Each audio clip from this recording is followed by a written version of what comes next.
Mesdames et messieurs, voici pour vous un nouveau journal sur Moto TV. En voici les titres. Récente attaque de la ville de Beni, l'armée annonce savoir neutraliser 7 assaillants des forces démocratiques alliées ADEF, faisant partie du groupe qui a massacré 9 personnes mercredi 30 juin dernier. Selon le porte-parole de la FARDC à Beni, l'armée a aussi récupéré des armes au cours des combats qui ont suivi cette attaque. Lutte contre la troisième vague de la Covid-19. Désormais, l'accès au marché central sera conditionné par le port des masques. C'est le maire militaire adjoint et maire à l'intérim de Butembo qui l'a annoncé, qui l'a déclaré au cours d'une interview exclusive accordée à Moto TV ce vendredi 2 juillet. Mesdames, Messieurs, voilà tout pour les sommaires. Restez avec nous pour l'intégralité de cette édition. L'armée congolaise annonce avoir neutralisé 7 assaillants des forces démocratiques alliées ADEF, faisant partie du groupe qui a attaqué la ville de Beni mercredi 30 juin dernier. Selon le porte-parole des FARDC à Beni, l'armée a aussi récupéré des armes au cours des combats qui ont suivi cette attaque. Le lieutenant Anthony Malouchaï rassure à cette occasion que la population que tout est mis en œuvre pour éviter pareille situation dans l'avenir. Delphin Mupanda nous en parle depuis Beni. Cette tuerie intervient après environ 2 ans d'accalmie dans la ville de Beni. La population déplore les tueries à grande échelle et en répétition dans la région de Beni, notamment dans les territoires, et craint que cette situation redevienne dans la ville, vu le signaux qui s'affichent comme l'explosion de bombes dans des lieux publics, massacres et autres, et sollicite l'implication des autorités. Les tueries reviennent du jour au jour, comme s'il n'y a personne pour nous aider. Que les autorités nous aident à prendre leurs responsabilités. Ça nous inquiète, malgré l'état de siège dans lequel nous nous trouvons, cette situation de tuerie n'est pas encore finie. Nous demandons toujours aux autorités de nous finir cette guerre qui n'a que trop duré.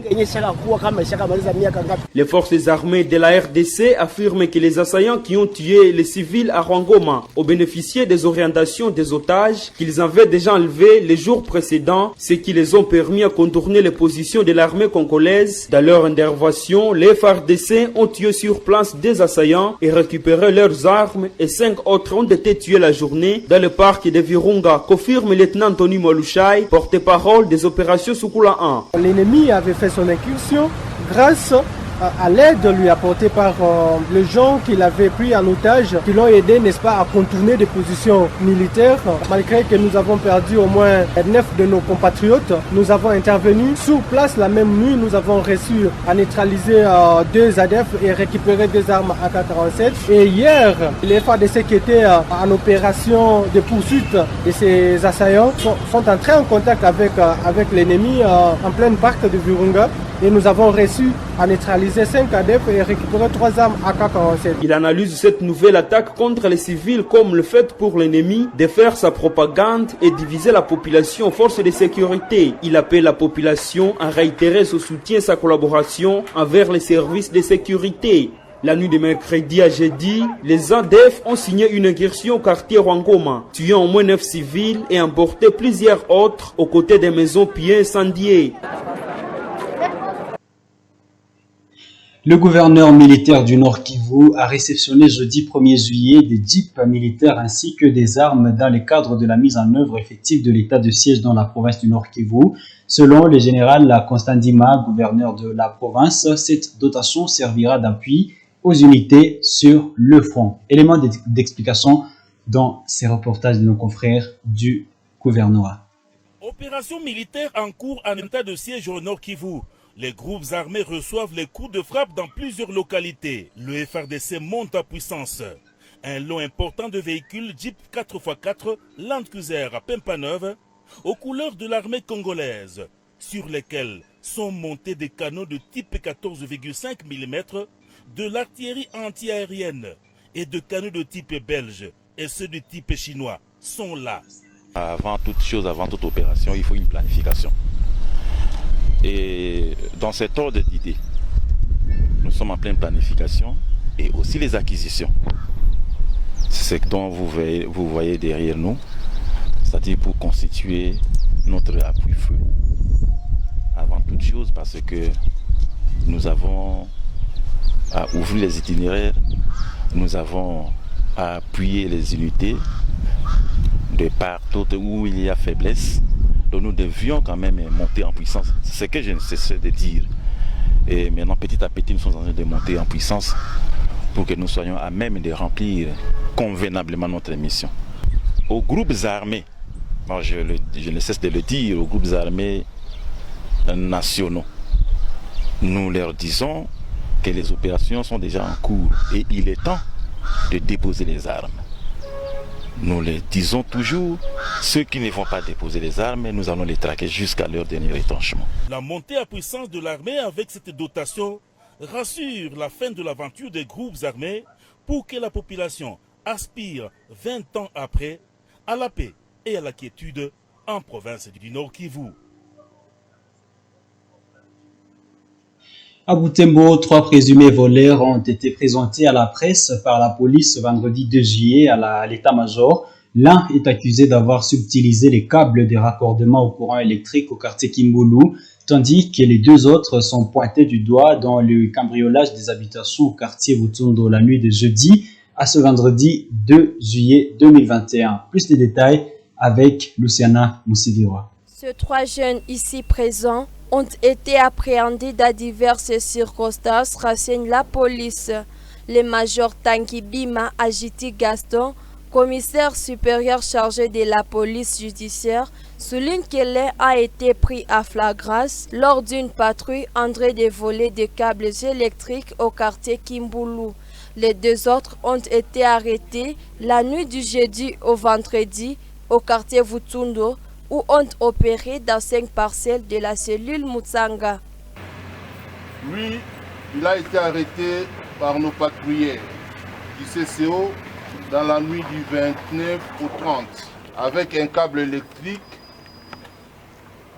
qu'il avait coupé sur un poteau au niveau du quartier Kimbulu, commune de Boulenguera. Après la présentation aujourd'hui à la presse, il sera déféré à l'auditorat militaire détaché. Il y a un sac de chambre à fumer qui a été intercepté sur une moto dans la nuit du 28 au 29 au niveau du monument historique VGH. Ces 2 ici, on les a arrêtés cette nuit même. Ils étaient au nombre de 6. Ils sont allés la nuit visiter madame qui est là. Quand on nous a alertés, on a envoyé une unité d'intervention qui a réussi à mettre la main sur le 2 ici. Ils ont emporté des biens de valeur et des sommes d'argent non évaluées. Pendant l'état de siège, nous avons redoublé nos actions pour neutraliser des bandits qui sont en train de déranger notre population de Butembo. Blessée au front lors du cambriolage de son domicile, cette femme explique ce qui lui est arrivé.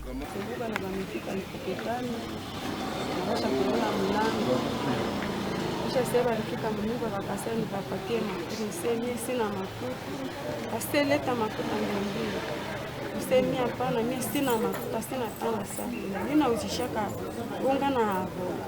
Kama mnapenda kwenda beba bunga na avoka, ndio yenyewe muende beba. Mimi sina mafuta. Ndio niko na telefone mkaposhete na mko makuta na telefone. Kisha senye nilibapa ndio wameenda na wameacha kushikata mtu. Shituka tu walishaingia kushambre. Nikaona matorshe zinaingia, walikuwa watu 4 wenye waliingia kushambre yangu na wote walikuwa na mipanga. Basi wakaniambia papa, wenjo tunakuia. Nikawaambia nimeona gizi mmekuya, mkuye huku kuchumba yangu tuongee. Wakati walifika, kumbe walishachukua franga zenye walikutana. Basi kisha mwingine akasema pana, sio tunakia kamata huku $300. Kasema sijue kama mtapata $300 humu, tukadiskite pale, mwingine akasema kata ye. Basi ndio vile mpanga wakaipiga hapa kusura, Mungu akasaidia ikatereza kidogo. Ces présumés bandits ayant visité les quartiers Vutsundo étaient au nombre de 6, explique la police, qui ajoute que le reste de la bande a réussi à s'échapper avec les biens volés. Dans les chapitres santé à Butembo, désormais l'accès au marché central sera conditionné par les ports du masque. C'est le maire militaire adjoint et maire à l'intérim de la ville de Butembo qui l'a déclaré au cours d'une interview exclusive avec Moto Télévision ce vendredi 2 juillet. Le commissaire supérieur principal, Moa Baeki Roger, ajoute que l'accès au marché ainsi qu'aux autres lieux publics sera subordonné au prélèvement des températures et les lavages de mains. Ces mesures doivent être de strictes observances au sein des églises qui devront également réduire le nombre de participants. Suivez-le dans ces propos recueillis par mon Mpendi Manzekele. L'entrée au marché public, il faut qu'il y ait des prises de température qui seront instaurées par des lavages des mains et au port de masque qui est obligatoire. Nous allons demander aux responsables des marchés de pouvoir mettre de part et d'autre des lave-mains et que les services compétents puissent y venir. Nous allons passer par la sensibilisation, faire passer les messages à travers tous les lieux publics, même dans des écoles, pour que les gens puissent d'abord prendre conscience que la maladie ou troisième vague ne laisse personne. Et après cette sensibilisation, nous verrons dès que possible prendre certaines mesures qui vont arriver à des sanctions. La division provinciale de la santé DP Santé de Butembo annonce l'acquisition des nouvelles doses de vaccins de prévention contre le coronavirus. Au moins 1000 nouvelles doses d'AstraZeneca ont été réceptionnées depuis le 24 juin dernier, date d'expiration du premier lot des vaccins. D'après Guy Makele, les responsables de l'antenne locale de la DPS, le vaccin demeure l'un des moyens les plus efficaces de la prévention contre la pandémie.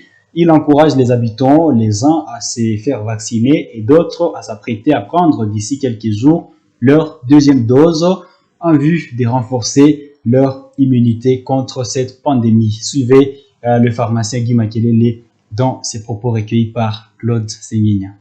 Le stock qu'on avait a expiré le 24 juin et du coup ce stock a été mis de côté. Dieu merci, on a reçu 1000 autres nouvelles doses à la même date, ce qui nous a permis de continuer quand même avec les activités. Alors, tout ce qu'on peut vous dire, quand le médicament atteint sa date de péremption, tout ce qu'il va faire, c'est sa destruction. C'est quelle quantité? On en a perdu environ 11 380. Voilà, c'est un peu ça et tout ça, c'est hors usage, on ne peut pas utiliser. Au niveau de l'antenne DPS, jusqu'hier, on était, je pense, à 2274 personnes vaccinées. Donc pour dire que c'est encore à pas de tortue, mais c'est mieux que ce qui s'est passé au début. Donc on a l'espoir qu'avec le temps, les gens finiront par comprendre le bien fondé de la vaccination. Notre dernière question, AstraZeneca, est-ce efficace? Justement, mais c'est ce qu'on utilise chez nous ici, c'est AstraZeneca. Moi-même j'ai reçu ce vaccin, mais voilà, on tient le coup. Je ne suis pas la seule personne à avoir été vaccinée avec du moins cette marque. Voilà. Donc il faut toujours quand même continuer à respecter les mesures barrières. Est-ce que les gens sont en train de répondre au deuxième rendez-vous des vaccinations? Justement, on va commencer, si j'ai bonne mémoire, les toutes premières personnes, ça sera je pense le 6 ou le 7 juillet. Donc dans très peu de temps, on va commencer avec la deuxième dose pour la première vague qui était vaccinée. Il faut qu'ils viennent absolument. Absolument, bien oui, vous le dites. Et normalement, on avait dit c'est 8 à 12 semaines. Donc bientôt là, on va commencer. On commence déjà la semaine prochaine. Dans le chapitre environnement, la journée mondiale sans sac plastique est célébrée chaque 3 juillet de l'année. Cette journée vise à conscientiser la population du monde entier sur la nécessité de préserver l'environnement et présenter les dangers que ces sacs plastiques présentent pour l'écosystème marin et terrestre. Selon l'environnementaliste Ranulf Hangui, la population doit se tourner vers les sacs à papier et limiter le recours aux sacs plastiques. Eugénie Moussiviroa nous fait des détails dans ce reportage. Pour cet enseignant d'environnement à l'Institut supérieur de développement de l'Assomption USDA, les dangers que représente la matière plastique sont immenses. Sur le plan humain, beaucoup d'habits ainsi que de produits de beauté, tels de mèches fabriquées avec du plastique, sont susceptibles d'occasionner des liaisons sur la peau. Nous pouvons avoir des conséquences sur la santé de l'homme, pas seulement dans le cadre de la consommation, mais aussi dans le cadre aussi de l'habillement. Beaucoup d'habits sont fabriqués avec des matières plastiques comme nos boutons. Si vous constatez, nos boutons sont en matière plastique. Il y a aussi des étirettes de certains habits. Et par conséquent, il peut y avoir des effets sur la santé de l'homme. Il peut y arriver qu'il y a des éruptions sur notre corps, sur la peau. On peut se demander si ces éruptions proviennent d'où. Ça peut être la combinaison des matières chimiques qui sont dans les habits en matière plastique. Peut-être aussi avec la chaleur que dégage notre corps ou avec les rayons que produisent le soleil. En outre, la pollution occasionnée par la prolifération de sacs en plastique, et surtout par l'abandon au gré de vent, constitue de menaces graves sur l'environnement des espèces animales, surtout aquatiques. Si les sachets ne sont pas incinérés, ils peuvent avoir des conséquences sur l'agriculture. L'eau qui doit couler sous la terre ou l'eau qui doit couler sur la terre, les sachets peuvent empêcher à ce que l'eau puisse se filtrer dans le sol. Donc sur le côté agriculture, les matières plastiques ont des conséquences graves. Comment s'il arrive qu'on puisse incendier ces matières plastiques, elles produisent des gaz qui ont des conséquences sur la couche d'ozone. Donc par conséquent, les matières plastiques ont des conséquences graves, non seulement sur le plan de l'agriculture, mais aussi sur le plan aussi de la pollution de l'atmosphère. Lorsque ces déchets ne sont pas bien gérés, les eaux de pluie viennent les emporter jusque dans des rivières. Et vous allez constater qu'il y a de ces espèces animales qui vivent dans le milieu aquatique. Il peut arriver qu'ils puissent consommer certaines matières plastiques et ça peut arriver peut-être à étouffer au niveau de la gorge. C'est dans ce sens que l'assistant Ranulf Hangui invite la population à la conscience collective pour un environnement sain. La première des choses, c'est d'abord procéder à l'éducation environnementale. On ne peut pas protéger l'environnement sans comprendre qu'est-ce qu'est l'environnement. Lorsqu'on comprend l'environnement, on comprend ses bienfaits, ses services, on peut avoir cette conscience-là collective que nous vivons sur une même planète, la planète, notre maison à nous tous, et que nous avons intérêt à la protéger, vivre sur cette planète en tenant compte des générations futures. Lorsque vous achetez un bonbon qui a un petit caoutchouc, lorsque vous achetez un jus, vous devez vous demander comment est-ce que je dois gérer ce sachet. Pour pallier la pollution de l'environnement, Ranulf Hangui appelle tout le monde à assumer sa responsabilité dans le monde. C'est ainsi que l'Université de l'Assomption au Congo UAC, au sein de laquelle fonctionnera désormais l'Institut supérieur de développement de l'Assomption USDA, a déjà résolu de transformer les déchets plastiques à pavés.